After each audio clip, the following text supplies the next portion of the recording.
कोई है स्टूडेंट यहां पे जितने लोगों 10-20 को छोड़ करके इसका आंसर करके दिखा दे। और ये तुम्हारे पेपर का प्रीवियस ईयर में आया है, ये वाले प्रीवियस ईयर में आ चुके हैं, ये वाले संभावित हैं। Japan, Malaysia, Siberia, Brazil. अब बताओ सर, साइबेरिया में एक पाए जाते हैं और उनको हम लोग किस नाम से जानते हैं? तारतार। साइबेरिया में कौन से पाए जाते हैं? तारतर। ये कहीं नोट बना लेना, काम आएगा लल्ला। यूकाधिकार, ये जो आपके साइबेरिया, नहीं, ये जो आपके हैं क्या कहा जाता है, मलेशिया में सेमांग पाए जाते हैं, मलेशिया में सेमांग, ठीक है ना, मलेशिया में सेमांग पाए जाते हैं। और ये जो आपके ब्राजील है, यहां पे इस ऑप्शन को हटा करके यहां पे बोरो नाम के पाए जाते हैं, ब्राजील में बोरो नाम के, तो याद रखना। नेक्स्ट, मीनाक्षी सुंदरम पिल्लई, नाम है सुन के आधे फैल गए होंगे कि खाक नहीं याद है। गुरुजी हम वो बड़ा वाला याद रखते हैं, यामिनी कृष्णमूर्ति को याद रखे हैं, जाकिर हुसैन को याद रखे हैं, बिंदादीन महाराज को, लच्छू महाराज को, इनको याद। ई कौन याद रखेगा? अरे तुमको याद रखना होगा, सरकारी नौकरी आसान होती तो सबको ना मिल गई होती। राइट आंसर है भरतनाट्यम। भरतनाट्यम से तुमसे इस बार यही पूछेगा, मैं तो बार बार कह रहा हूं, मैं चैलेंज के साथ कह रहा हूं, यही पूछेगा। रीजन है अभी 1-1.5 महीने पहले इनका दुखद देहांत हुआ है और इतने बड़े शख्सियत का देहांत हुआ है, तुम्हारे पेपर में आएगा। बाकी ये मैं लिख के दे दूं, तुम्हारा रेलवे हो चाहे कल शाम को आने वाला जीडी हो, ये सब तुम्हारे लिए इंपॉर्टेंट बनेगा। और मुझे एक बात का वादा करो, कल जब जीडी का फॉर्म आएगा 1 मिनट 1-2 दिन मेरा वेट करोगे, जब मैं इसका पूरा सिलेबस देख करके तुम्हें बताऊंगा लल्ला तुम्हें यह कोर्स ले लेना चाहिए, या तुम्हें इस टीचर से पढ़ना चाहिए, या तुम्हें इस यूट्यूब चैनल पे जाना चाहिए। अब तुम कहोगे सर आप अपने YouTube के अलावा किसी को बताएंगे नहीं, सच है, लेकिन उसके लिए जी तोड़ मेहनत करूंगा। तो कम से कम जीडी आने के बाद उड़ना मत, MTS पे अपना निगाह बनाए रखना। ये नहीं, कल बस तुम इतना करना कि जीडी का फॉर्म भर देना बस, और कोई वो भी कल भी मत भरो, परसों भर देना, परसों भर देना, लेकिन उड़ना मत। MTS से निगाह हटी नहीं, दुर्घटना घटी नहीं, मैं लिख के दे रहा हूं। खैर, एंजिल जलप्रपात, एंजिल जलप्रपात कहां पे है बताओ मेरे लल्ला? एंजिल, सर एंजिल जलप्रपात वेनेजुएला में पड़ता है। और तुम जानते हो दुनिया का सबसे 979 मीटर सबसे ऊंचाई पर स्थित यही है, 979 मीटर। रेलवे के पेपर में यह पूछा था। न्यूजीलैंड, कनाडा, अमेरिका और फ्रांस। चूंकि फ्रांस में इस समय पैरा ओलंपिक और ओलंपिक हो रहा है तो पूछता है, जैसे कि कनाडा अमेरिका में पड़ता है नियाग्रा जलप्रपात, यह बहुत फेमस है। फ्रांस में पड़ता है गरवानी। अब अगर मान लो ये एग्जाम में पूछ देता, आधे कहते एग्जामिनर पागल है ससुरा, कैसा कैसा क्वेश्चन पूछ रहा है। अच्छा, फ्रांस इस समय दुनिया में इससे ज्यादा चर्चा किस देश की हो रही है? रोज सुबह भारत ने गोल्ड मेडल, भारत ने रजत मेडल, तो फिर फ्रांस का पूरा स्टैटिक पढ़ के जाओगे तो ना 1 नंबर मिलेगा। और अमेरिका, न्यूजीलैंड में एक पाया जाता है सूथरलैंड, कहीं पे नोट्स बनाया करो मेरे गाँव, ये जो मैं लिखा रहा हूं सूथरलैंड। अगला, मैकाल पर्वत का सर्वोच्च शिखर कौन है? मैं आपको बता दूं, हर ऑप्शन में सोच समझ करके सेट करता हूं कि एक क्वेश्चन में 5 बात बतानी है। Sir Anamudi, Anamudi south India की सबसे हाईएस्ट चोटी है।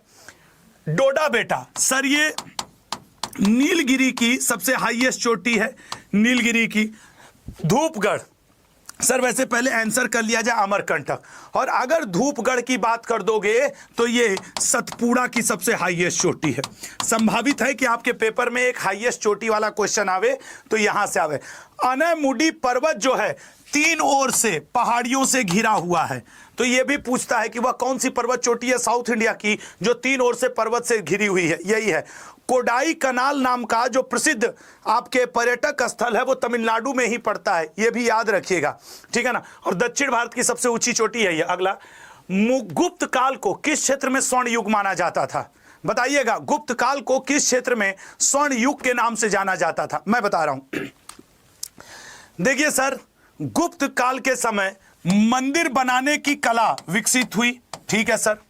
गुप्त काल के समय साहित्य पे बहुत सारा कार्य किया गया, ठीक है सर। गुप्त काल की राजकीय भाषा संस्कृत हुआ करती थी, ठीक है सर।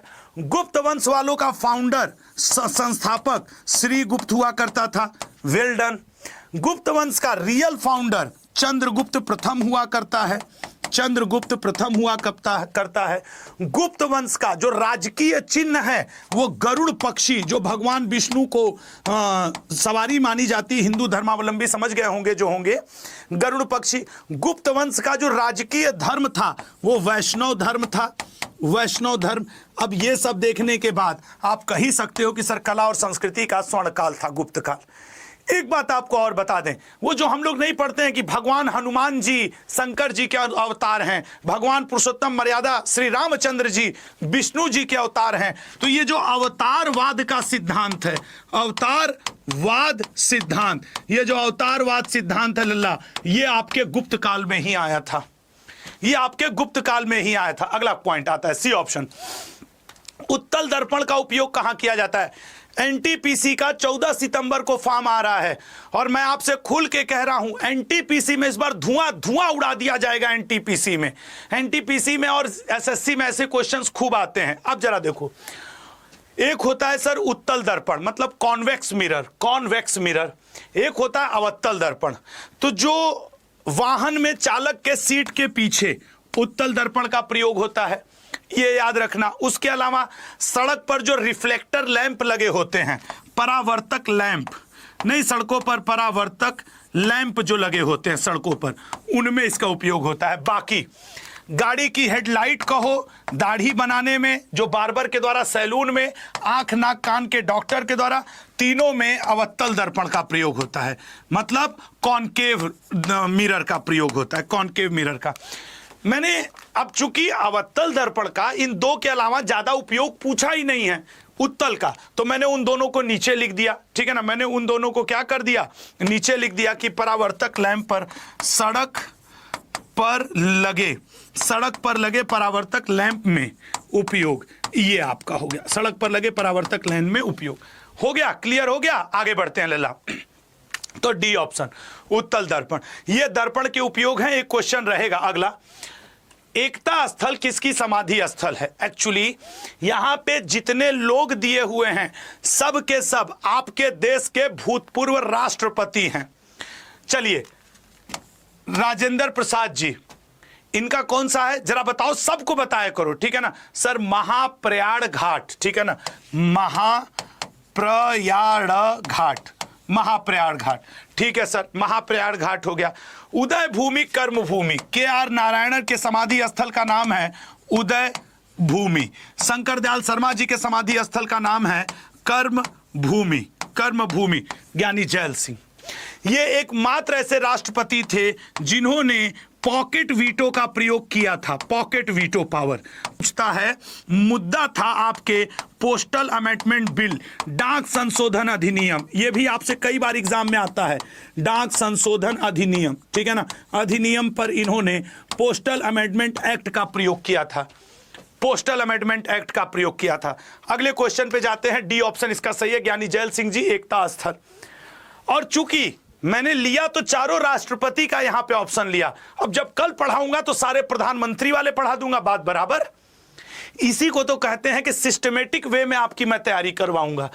स्कैंडिनेवियन देश में भाषा और संस्कृति आधार पर जुड़ा देश कौन सा है? एक्चुअली मेरी बात सुनो, ये आपका जो जीडी का पेपर है, जो एमटीएस का पेपर है या रेलवे का, उसमें ना स्कैंडिनेवियन कंट्री, बाल्टिक कंट्री और आपके यूनाइटेड किंगडम कौन सा है, हॉर्न ऑफ अफ्रीका कौन से देश है, ऐसा खूब क्वेश्चन आता है।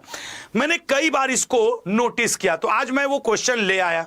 वैसे जान लो, भौगोलिक रूप से अगर हम लोग देखें तो डेनमार्क और एक आपके वो है आइसलैंड, डेनमार्क प्लस आइसलैंड, ये दो ऐसे देश हैं जो भौगोलिक रूप से स्कैंडिनेवियन कंट्री के भाग नहीं हैं। ये दोनों भाषा के आधार पर, संस्कृति के आधार पे स्कैंडिनेवियन संस्कृति के आधार पे स्कैंडिनेवियन कंट्री के पार्ट हैं। बाकी अगर भौतिक आधार पर कहोगे तो स्कैंडिनेवियन कंट्री ये तीन ही हैं, भौतिक आधार पर ये तीन ही हैं, ठीक है ना। तो डेनमार्क और हेगन है। आइसलैंड की बात किया जाए तो रेक्जाविक है। फिनलैंड की बात कर दिया जाए तो हेलेंस्की है राजधानी। नॉर्वे की बात कर दिया जाए तो ओस्लो है। स्वीडन की राजधानी की बात कर दी जाए तो स्टॉकहोम है। आज मैं आपके लिए संभवतः अगर समय बचा तो 10 मिनट सो लूंगा और जिस द, इसका स्क्रीनशॉट ले लो एक बार, जिस द 10 मिनट शो में मैं जितना प्रधानमंत्री मोदी जी, मुर्मू जी देशों की यात्रा पे गए उन सभी का निचोड़ करने वाला हूं। मतलब द 10 मिनट कि उन देश की मुद्रा क्या है, उन देश की राजधानी क्या है, उन देश के राष्ट्रपति कौन है, उन देश की संसद का नाम क्या है।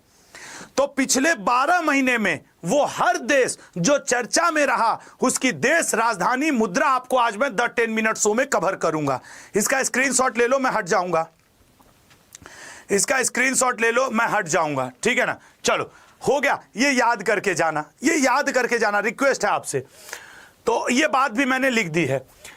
गणगौर का त्योहार मुख्य रूप से किस राज्य में मनाया जाता है बताइएगा।